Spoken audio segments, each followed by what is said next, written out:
Dikutip dari cnbcindonesia.com. Perkembangan lingkungan strategis di kawasan Indo-Pasifik dewasa ini menunjukkan terus berlanjutnya rivalitas antara Amerika Serikat dan China. Rivalitas yang terkait dengan isu Laut Cina Selatan dan Taiwan telah menjalar lebih luas hingga menyentuh aspek ekonomi dan teknologi. Kedua negara saling menerapkan tarif impor yang tinggi untuk komoditas tertentu. Tak hanya itu, Amerika Serikat dan China sekarang terlibat dalam perang chip seiring pelanggaran Amerika Serikat untuk ekspor chip ke China. Indonesia berada dalam posisi terjepit dalam persaingan dua kekuatan besar tersebut, suatu posisi yang seringkali diingkari oleh para pejabat Indonesia.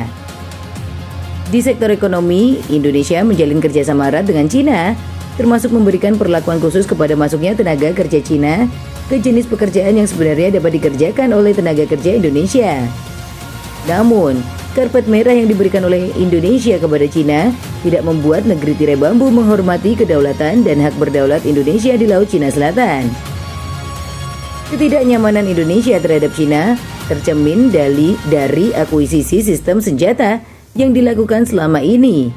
Apabila memperhatikan secara seksama daftar belanja mesin perang yang dibiayai oleh pinjaman luar negeri sejak 2010 hingga saat ini, pengadaan sistem senjata dari China sangatlah sedikit dibandingkan dari negara NATO dan sekutu Amerika Serikat lainnya.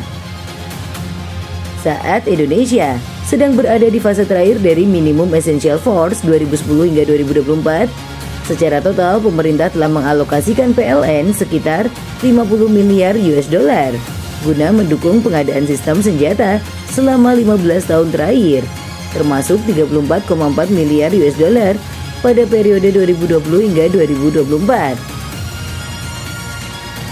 TNI Angkatan Laut mendapatkan kuota pinjaman senilai 8,3 miliar US dollar yang merupakan alokasi pinjaman terbesar kedua dari 5 unit organisasi di lingkungan Kementerian Pertahanan.